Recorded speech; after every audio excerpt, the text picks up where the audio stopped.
guys, after exploring Copenhagen, our trip advisor suggested that it would be very nice from Copenhagen to travel to another city in Sweden called Gothenburg, which is the second largest city in Sweden. So we thought, why not? And the amazing route that we had from Copenhagen to the Gothenburg was this bridge, which was long enough to stay in water, and it had an amazing view of the Baltic Sea.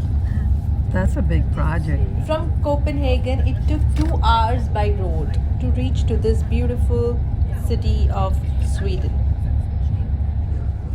And here, once we reached to the city, we booked a trip, which is a little bit interesting because this bus that you are looking at is soon gonna be taking us around the city and also inside the water, because it will turn into a boat. Yes, you heard it right. This bus will first take us around the city and then it will drag into the water and turn into a boat, which was an amazing experience. So here we start our road ride, and it's the best thing to do to know the landmarks in the city, and then when you know which one you want to go from inside or within, you can just walk by that landmark. But this is just to get an overview. So enjoy the beautiful city of Gothenburg.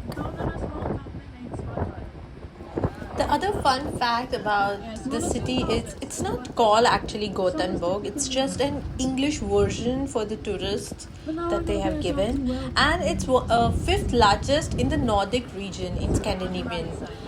Also, Gothenburg was built by Dutch, so all the infrastructure, the cityscape are much more influenced by a Dutch architecture, and you will see that in their buildings and on the streets. And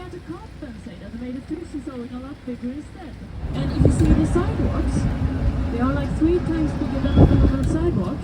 That was the gardens in front of the mansions. So then you will have hotels, restaurants and shops here in the street. And every year 17 million people in the street. So it's for sure a better business district.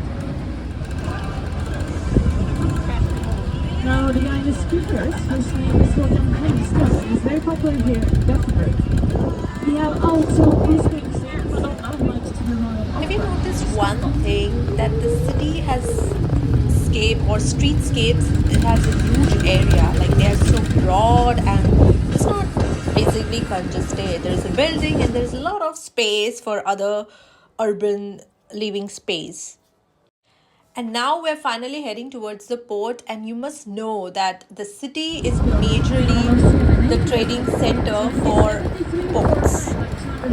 And it is also called the Twin City of Chicago. Yeah, you heard it right, Chicago. Towards the edge, they have a huge skyscrapers called lipstick skyscrapers. It's funny, but they only have this as their one of the tallest building in the city.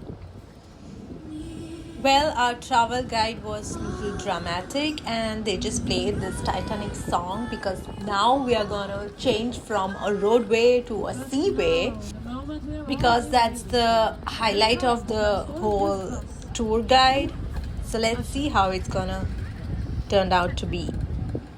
And luckily it was a bright sunny day, but it was super windy as the Nordic cities are. And so it was cold, and we were afraid if the water is gonna get in and we'll be all wet, but it turned out a little better. So here we go. Now, do you want the windows up? Captain, are you ready? Yes. Are you guys ready? Yes. Let's count down together. Okay? 3, 2, 1, go!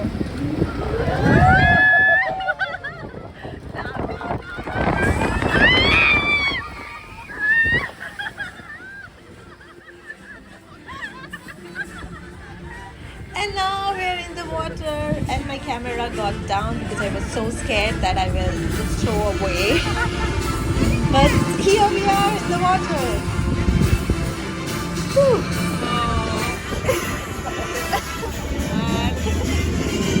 And now we're in the water.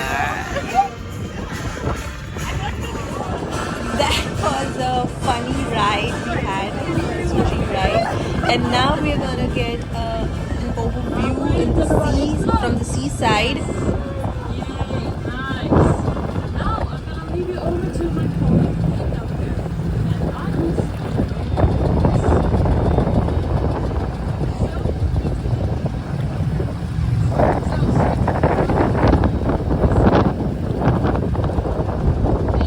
Danish came along in the Great Kalmar War and burned it all down.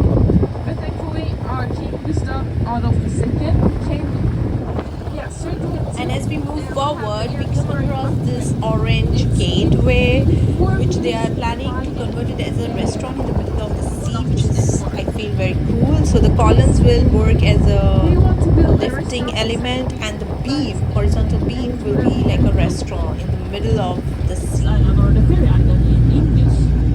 And that is an old docking station for ferries, because between the 16 to 1900s, that was the only way that Hisingen and the mainland was connected, of course, by ferry or boat. But that was used until this bridge in front of us was built. It was built in 1967. It's the Älvsborgs bridge, you can see. Now, when it was built, it was the longest bridge in Sweden. And one of the major thing that we saw from the boat ride was this bridge, suspension bridge. I don't know if it is finished or it is still in working condition, but this green elements looked unfinished, but I think it was finished, of course, because it was a working bridge. I mean, I see the vehicles passing by. But yeah, it was a great view from the boat, like you're seeing something, and they had different boats in between and some historical facts, which our guide explained it quite well. I hope you liked it, and we are going to continue with this. So stay tuned for the next. Let's see.